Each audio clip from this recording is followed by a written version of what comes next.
wooden coasters, classic Schwarzkopfs, and really weird coasters. I'm Rollercoaster David, and this is coasting into Indiana Beach. So I've jumped back to some previous footage to make this video, as sadly it's been recently announced that this park is closing for good. I visited last summer, and whilst it's not the biggest or the most amazing park in the world, it was still really good fun.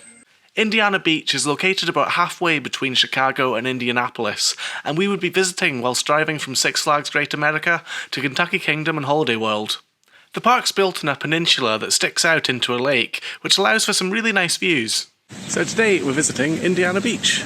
The park's home to 5 different roller coasters, as well as a water park and a few interesting flat and dark rides. Unfortunately, during our visit, the biggest wooden coaster, Hoosier Hurricane, was shut, but we did manage to ride all the other coasters, including the incredibly weird Lost Coaster of Superstition Mountain. This part coaster, part dark ride, part elevator has to be one of the strangest coasters I've ridden. For a start, the trains are made up of 2 cars where you're sat face to face with the other riders, which means you may end up riding the entire coaster backwards. Next, there's an elevator-style lift on which a skeleton warns you about the track ahead, then at the top begins this really twisty, really compact wooden coaster section. It then dives back indoors into a cave-themed area, and continues with tight twists and banks. There's also a few dark ride-like sections here too, with a fake explosion and train coming towards you. It's really quite an odd ride, and I can't think of any other coaster quite like it. We also rode the Classic Schwarzkopf Jetstar Tiger Coaster, which was just as thrilling as the other versions of this classic ride. Unlike a lot of other older coasters, these do actually tend to age quite well, and I wouldn't be surprised if this coaster ends up getting relocated somewhere else, perhaps even to Kentucky Kingdom, as I believe they used to have an indoor version of this model of coaster, and I think the park's generally quite proud of its history. The only other steel coaster at the park was Steel Hawg, an S&SL loco with a 111-degree beyond vertical drop that held the world record as the steepest drop on any coaster in the world when it opened. I've ridden Mumbo Jumbo at Flamingo Land, and as the 2 coasters are almost identical, I knew what to expect. These coasters aren't my favourite, and as a tall person, the restraints really aren't very comfortable. I've actually ridden Green Lantern Coaster in Australia, which is very similar but has lap bars which make it much more comfy and much more enjoyable. These coasters are incredibly compact for their size, and take up what I guess is about half the space of a wild mouse.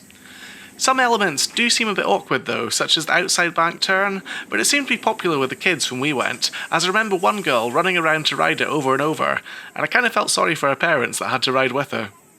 Cornball Express is the smaller of the park's 2 more traditional wooden coasters, but it still managed to pack in a thrilling ride, with some decent airtime and lateral Gs. It was a real shame that we didn't get to ride the Hoosier Hurricane though. Apart from the coasters, we checked out what else the park had, including a pirate-themed shooting dark ride, a fun paratrooper, a weird sideways flat ride, and a chair swing that some found quite scary, as the chairs go out over the water and tilt quite a lot in the wind. There's also a nice relaxing chairlift ride which gives some great views, and the water park looked fun as well from what we saw of it. The log flume was decent as well, and had a great interaction with the drop on Cornball Express. We also rode the park's Antique Cars ride, which gives some really nice views of the park's wooden coasters. Overall, we had a pleasant day at the park, and it made a good place to stop on the long drive south. It's always sad to see parks closing, and from the sounds of it, the chance of it reopening aren't very good. Apparently they tried to sell the park but were unable to find a buyer, and now a lot of the rides and coasters are listed as for sale.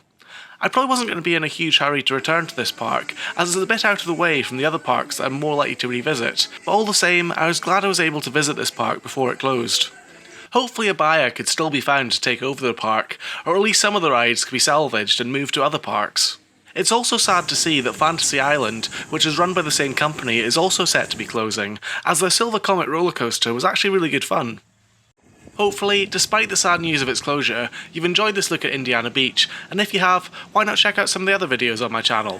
For now, I've been Rollercoaster David, thanks so much for watching, and I'll see you again in another video very soon.